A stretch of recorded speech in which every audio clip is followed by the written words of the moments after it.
I'm Rebecca Collins, 33 years old, and after more than a decade of climbing the corporate ladder, I thought I finally knew what it meant to stand on my own 2 feet.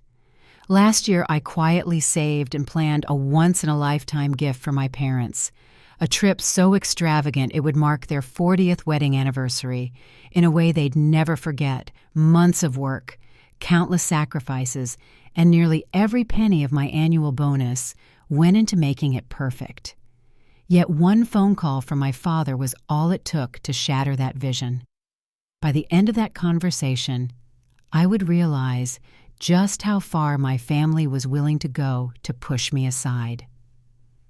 Before I go any further, tell me in the comments where you're listening from and tap that like and subscribe button if you've ever had to fight for your place in your own family. I was born and raised in the suburbs just outside Chicago, the younger of 2 children in a home where order and discipline came before almost everything else. My father, Frank, spent decades in the military, and even in retirement, he ran our household with the same rigid precision. My mother, Linda, rarely challenged him, smoothing over conflicts and keeping her thoughts to herself, even when it was clear she saw things differently. My brother Mark was 3 years older, and from the earliest days seemed to hold a special place in my father's eyes. When he struggled, my parents bent over backwards to lift him up. When I succeeded, they accepted it without comment, as if it were simply expected. By the time I was old enough to leave for college, I'd already learned the art of self-reliance. I worked part-time jobs, took out student loans, and budgeted every dollar. My parents covered Mark's tuition for multiple semesters, even after he dropped out twice. But when I faced an unexpected medical bill, I was told to figure it out myself. I did, with overtime shifts and weeks of instant noodles, and quietly tucked away the hurt. As the years passed, I built a stable career in finance, bought my own home, and paid off my debts. Yet no matter how far I came, that longing for equal footing in my family never quite faded. It was during one of those long work days in my downtown office, reviewing expense reports for corporate travel, that the idea struck me. My parents had never been overseas, and my mother often spoke wistfully about seeing the world. Their anniversary was coming, and I wanted to give them more than a dinner or a gift card. I wanted to give them memories, something so unique it would be etched in their minds forever.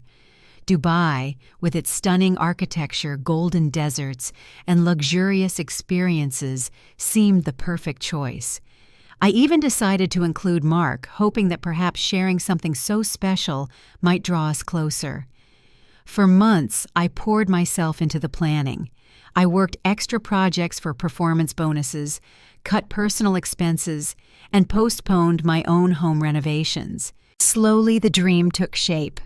First-class flights a suite in one of the world's most renowned hotels, private tours, yacht cruises, and fine dining, every detail chosen with care. I could already picture my parents standing together in the warm desert air, my mother's smile as she looked up at the Burj Khalifa, my father's rare, quiet approval. When the time finally came to reveal the surprise, I imagined joy and gratitude filling the room. But before the suitcases were ever packed, before the first boarding pass was printed, one uninvited voice would wedge its way into my carefully laid plans and turn the gift I'd sacrificed so much to create into the spark of a family battle I never saw coming. Heather first met my parents at a summer barbecue in Mark's backyard. She wore a light sundress and carried a tray of lemon bars, setting them down with a shy smile before making her way to my mother. Within minutes, she was complimenting Linda's cooking, asking for recipes, and settling into conversation as if they'd known each other for years. My father listened as she asked about his military service, nodding along with just the right amount of admiration in her voice. I noticed how quickly she found a way to stand beside each of them, how easily she seemed to read the room and give the kind of attention that drew them in. With me, things felt different. When she learned I worked in finance, her expression sharpened for just a moment, and the questions that followed were careful, but pointed how long I'd been with my company, whether I traveled much for work, what kind of neighborhood I lived in. I kept my answers general, but the flicker of curiosity in her eyes lingered. Over the next few months, it seemed no matter what plans I made with my parents, Mark and Heather would appear.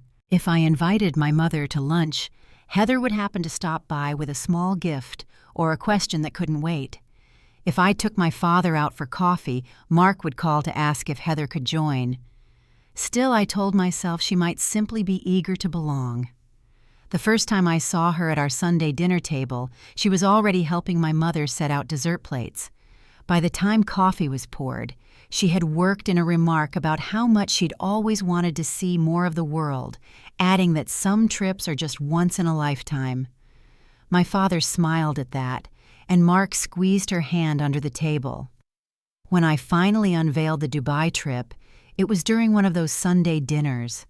I had placed embossed cards at each of our plates, each with their name and the itinerary tucked inside. My mother's eyes filled as she read hers, and she stood to hug me, whispering her thanks. My father read his with a slow, thoughtful expression before nodding in approval. Mark grinned, flipping through the pages and remarking on the hotel and first-class flights.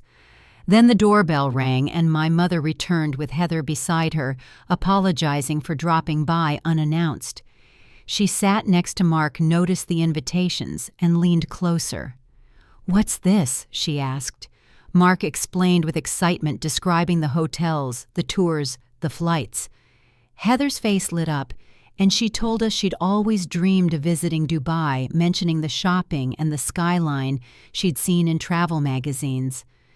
The rest of dessert was filled with her questions: how long we'd be there, what events were planned, whether there'd be time for browsing the markets. I answered politely, and when we stood to leave, she hugged me tightly, calling me generous and saying Mark was lucky to have me as a sister. 2 months later, Mark called to tell me he'd proposed to Heather. He sounded proud, describing a weekend trip to the lake and the diamond ring he'd given her. My parents were thrilled, and they invited me to a celebratory dinner at their house the following Sunday. I brought a bottle of champagne and stepped into a kitchen filled with the smell of roast beef and fresh bread. My mother had set the table with her best dishes, and my father had arranged flowers at the center. In the living room, Mark and Heather were surrounded by warm congratulations, Heather holding out her hand so my mother could admire the ring again. During dinner, conversation turned to the Dubai trip, now just weeks away. Heather leaned forward and began talking about what she'd been researching for the desert safari and the hotel dinners, describing the outfits she might wear. Her casual "we" caught my attention, and I looked at Mark, who kept his gaze on his plate. My father nodded along as she spoke, not seeming to notice. I cleared my throat and explained that the trip was a gift for my parents' anniversary planned for 4, my parents, Mark, and myself. The table fell silent.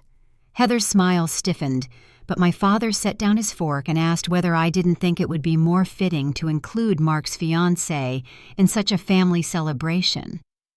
I explained that the arrangements had been made months ago, the suites, the flights, the tours, and adding someone at this stage would be costly and difficult. My mother spoke up gently, reminding him that it was my gift, but he waved her off, saying I was doing well in my career and could afford the change. Mark finally spoke, pointing out that Heather had never been abroad and that this would be a remarkable first trip for her. Heather placed a hand on my father's arm, saying she didn't want to impose, but that it would mean a great deal to be included.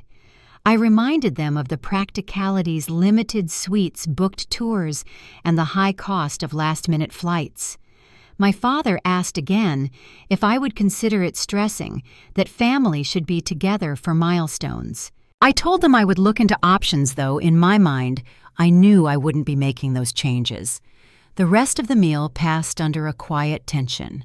When I stood to leave, my father followed me to the door and said he hoped I would make the right decision about the trip. I told him I'd see what was possible, then drove home with the uneasy sense that this was far from settled. That sense proved right when a few weeks later, my father called asking me to come by. He said we needed to talk about the trip. I arrived to find my parents in the living room with Mark on the couch and Heather beside him looking comfortable in a way that made it clear she belonged there now. My father gestured to the chair opposite him and began by saying that he and my mother had been thinking about how this trip might serve as a bonding opportunity. I started to explain the same limitations I had before, but he interrupted. This time, the solution they had settled on was for Heather to take my place entirely. The words landed hard, and I asked him to repeat them. He explained that since I'd traveled before, and Heather hadn't, it made more sense for her to have the spot. My mother kept her eyes down, twisting her ring. Mark looked uneasy but said nothing. Heather sat with the faintest trace of a smile. I reminded my father that this was my gift planned and paid for over more than a year. He thanked me for the gesture, but repeated that once a gift is given, it belongs to the recipient. They offered me a partial repayment, a fraction of what I'd spent, and Mark accused me of being selfish for not wanting to let Heather have the experience. The conversation ended with my father declaring their decision final. I stood to leave, telling Heather that marriage wouldn't make us sisters, not after this. Her expression didn't change. Outside, the cold air hit my face as I walked to my car, and by the time I closed the door, the weight of it all pressed in. I drove home knowing something in our family had shifted in a way that couldn't be undone, and that the trip I'd once pictured so vividly was now something entirely different. I drove home that night with the road stretching ahead in a blur, the street lights flashing past without sinking in. My hands stayed tight on the wheel and my mind kept replaying every word from my father's living room. By the time I reached my driveway, I couldn't remember a single song that had played on the radio. Inside, the quiet of my house felt heavier than usual. I set my purse on the table, sat down in the darkened kitchen, and let the silence fill in all the things no one had said to me earlier. That night, I lay awake for hours staring at the ceiling. The trip I had imagined for over a year was still happening, but I would not be on it. Worse than losing my seat was how easily they had decided I could be replaced. The next morning I tried to focus at work, but my thoughts drifted. Every spreadsheet I opened blurred into the memory of my father's voice telling me Heather deserved to go more. By lunch, I had stopped pretending to work and just sat at my desk staring out the window at the street below. Late that evening, I picked up the phone and called my closest friend, Karen Whitfield. She answered on the second ring, her voice groggy from sleep. I told her what had happened in pieces, the way you speak when you're still not sure you can believe your own story. She didn't interrupt until I was finished. "Becca, they can't do that," she said, her voice sharpening. "Everything is in your name, right?" I nodded, even though she couldn't see me. The reservations, the bookings, every confirmation email all tied to my account. "Then you have more power here than you think," she added. Her words stayed with me long after we hung up. I walked through the house, picking up the itinerary from the counter and looking at each page. The images of the hotel, the flights, the private tours were all things I had chosen for them. My hands lingered on the gold lettering of the Burj Al Arab suite confirmation. In the quiet, a thought began to take shape, one that would not leave. The following morning, I called the travel agency and asked to speak directly with the representative who had helped me plan the trip. When Melissa came on the line, she greeted me warmly and asked how the family was feeling about the upcoming journey. I told her there had been a change and that I wouldn't be going after all. She paused before asking how I'd like to proceed. I explained that we would need to adjust the bookings to fit a different arrangement. My voice stayed calm, but I was aware of how deliberate each word sounded. I started with the flights, asking her to move everyone from first class to economy. Melissa hesitated, reminding me how much comfort and service the original booking offered. I told her to go ahead anyway. From there, I replaced the luxury hotel with a standard 3-star property on the other side of the city, somewhere functional, but far from the lavish heart of Dubai. The private yacht, the desert dinner, the exclusive tours, all canceled. Instead, I requested a modest group tour package that would take them to the main sites without the extras. Melissa confirmed that the changes would result in a significant refund. I asked her to look into options for a solo trip for me, somewhere quiet and beautiful. She suggested the Maldives, and within minutes we were discussing overwater villas, spa treatments, and private dining. The thought of turquoise water and days without an agenda was enough to make me feel lighter for the first time in weeks. By the end of the call, the Dubai trip had been transformed from the luxury gift I had envisioned into a standard vacation. My own week in the Maldives was fully booked, paid for, with the difference. When Melissa offered to send the updated Dubai itinerary to my family, I told her I would handle it. I had no intention of doing so. That evening, I sat at the kitchen table with a mug of tea, staring at the stack of reservation confirmations. I thought about the morning they would arrive at the airport, expecting champagne in the first-class lounge, and how they would react when directed to the economy check-in. I thought about them arriving in a distant neighborhood hotel instead of a glittering tower on the waterfront. The idea didn't bring joy exactly, but it steadied me. Over the next week, I went about my usual routine without mentioning the trip to anyone in my family. My father called once, leaving a message about settling the cost of my share. My mother sent a few texts about Sunday dinner, avoiding the subject entirely. Mark didn't reach out at all. I kept my focus on work, knowing the day of departure was approaching. When it finally came, I woke early and made coffee. I pictured them pulling into the airport parking lot dressed for a long-haul flight, ready for the comfort I had originally planned. I imagined the first moment they realized the change. By mid-morning, my phone rang. My father's number flashed on the screen. "Rebecca, what's going on?" His voice was tight. "They're telling us we have economy seats. There must be some mistake." I told him there was no mistake. I had made adjustments. The silence on the other end lasted a long moment before his voice rose. "You did what? We look like fools here." I reminded him of his own words, that once a gift is given, the recipient decides how to use it. He said it was unacceptable that we had an agreement. I told him I didn't recall agreeing to be replaced. In the background, I heard my mother asking what was happening, followed by a muffled explanation. Then her voice came through softer, asking if we could work this out for their anniversary.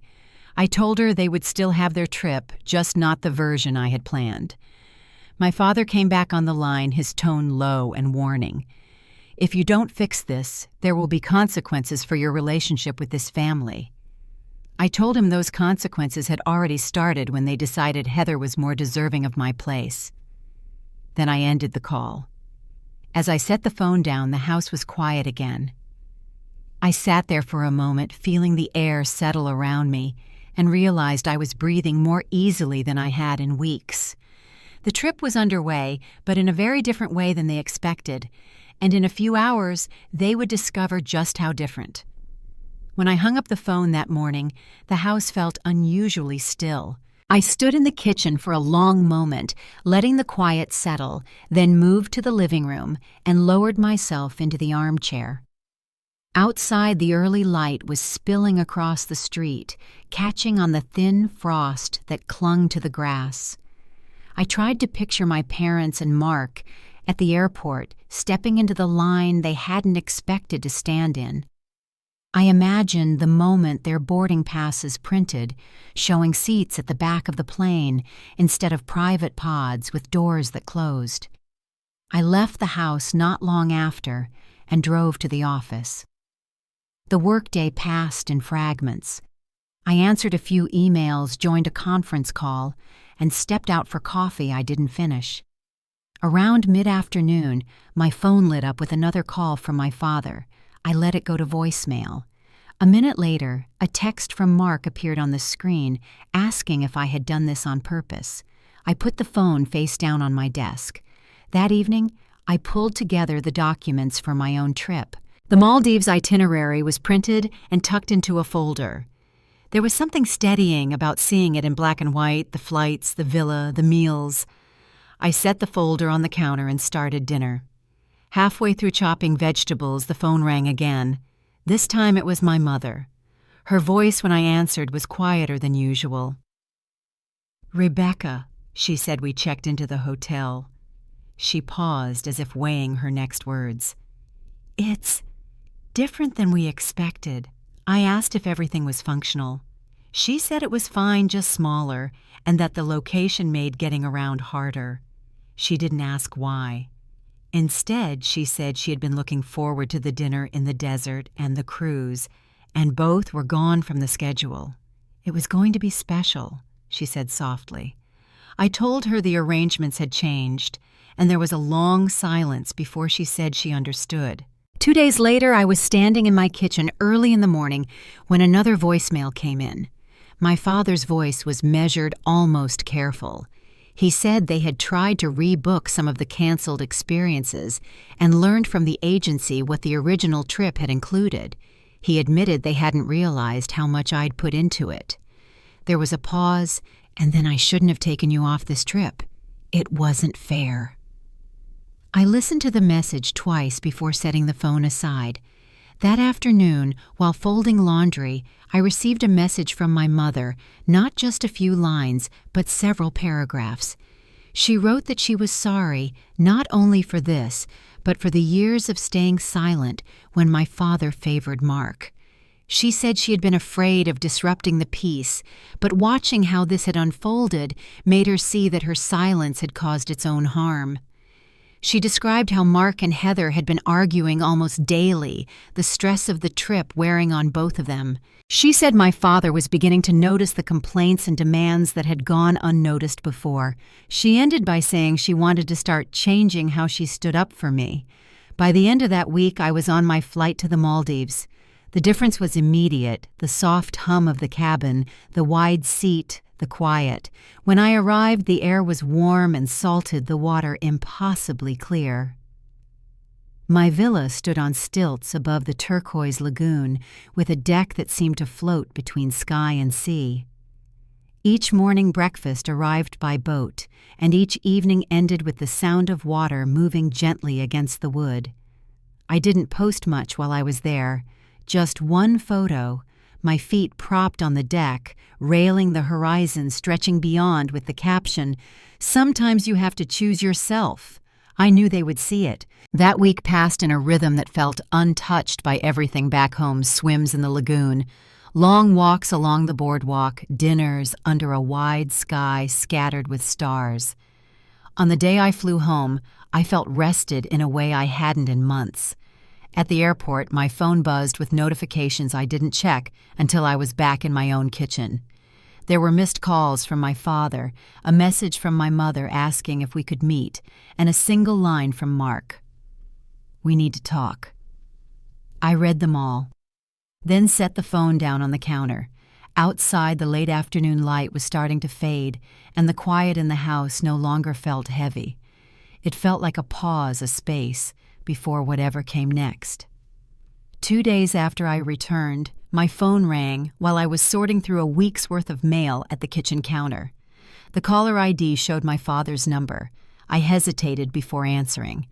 When I did, his voice was steady, but lacked the edge I was used to. He asked if I would meet him for coffee somewhere neutral, just the two of us. I agreed, choosing a small cafe halfway between our homes. The morning we met, he was already sitting at a table near the window, a paper cup in front of him. He stood when I walked in, pulling out a chair for me in a gesture that felt almost formal. "Thank you for coming," he said as I sat down. We both reached for our coffees at the same time, and for a moment neither of us spoke. Then he cleared his throat. "Rebecca, I owe you an apology. What we did with that trip was wrong." I asked him why. why he thought it was acceptable to take something I had worked for and give it to someone else. He leaned back slightly, looking past me for a moment before answering. I could give you reasons that we wanted Heather to feel welcome, that I thought you'd understand because you've traveled before. But the truth is, I've been unfair to you for a long time. His gaze shifted back to mine. I've always expected more from you than from Mark. When you succeeded, I took it for granted. When you gave, I didn't thank you enough. The admission was unexpected, and I sat still, letting him continue. He said the trip had forced him to see a pattern, years of decisions that favored Mark because he needed more help while overlooking what that meant for me. I should have thought about how it would feel for you to hear that someone else deserved your place more, he said quietly. I know now how wrong that was. We talked for more than 2 hours. It wasn't heated, but it wasn't easy either. I told him how his words had stayed with me, how quickly the gratitude from that dinner had turned into being pushed aside. He listened, sometimes nodding, sometimes looking down at his coffee. When we finally stood to leave, there was no sense of everything being fixed. But there was something new, a willingness to start untangling what had been there for years. A week later, Mark called. His tone was awkward, as if he wasn't sure where to start. You were right about Heather, he said after a pause. He told me about an argument they'd had at the Dubai Mall when he refused to buy her an expensive handbag. She had accused him of ruining the trip and called him cheap. The fight had escalated until my parents had stepped in. By the end of the week, he had decided to end the engagement. Heather hadn't taken it well. She demanded to keep the ring, threatened to spread lies, and even called me saying I owed her compensation for ruining her trip. I listened for less than a minute before telling her not to contact me or my family again. Then I blocked her number and social media accounts. My mother began reaching out more often. At first it was small things, asking how my week was going, checking on a recipe I'd given her, but the tone was different. She was listening, not just filling space. She also began speaking up more with my father. She told me about a few times she had disagreed with him and said so even on small matters. It wasn't a dramatic shift, but it was a change. Mark's calls came occasionally. At first, our conversations stayed on safe topics, work, sports, what our parents were doing. Then, during one dinner 6 months after the trip, he said he'd been thinking about how often I had helped him. I never thanked you for covering my rent last year, he admitted, or for any of the other times. I just assumed you'd do it. He shook his head. That wasn't fair to you. Hearing it from him felt different than hearing it from my father. With Mark, it wasn't an acknowledgement of a pattern so much as a recognition of his own part in it. It didn't erase the past, but it made room for something better going forward. By the end of that evening, I realized the trip had been more than a break in plans. It had been the point where years of unspoken things finally started to be addressed. We weren't suddenly the different family, but we were beginning to talk about the things we'd ignored. When I drove home that night, the roads were quiet and the air was cool. The folder with my Maldives itinerary still sat in the drawer where I'd placed it when I came back, a reminder of the week I had chosen for myself.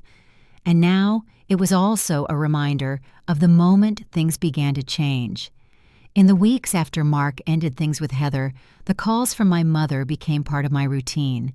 Sometimes she would phone in the evenings while I was making dinner, her voice lighter than I'd heard in years.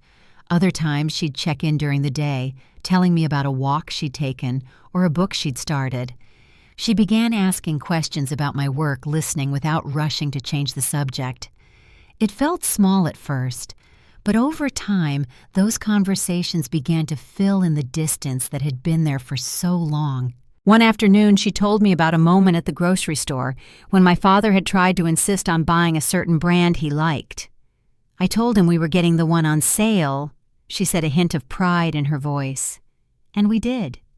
It was a simple story, but I understood what it meant for her to stand her ground, even in a small way. She mentioned he hadn't argued, just placed the item in the cart and moved on.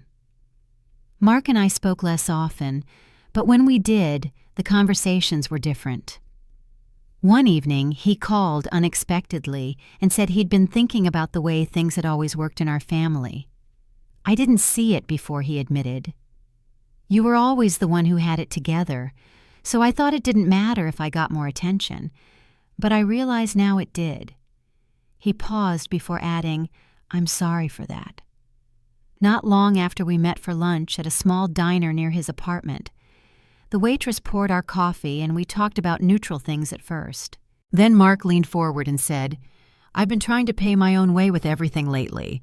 No borrowing from Mom and Dad, no asking for help. It's harder than I thought.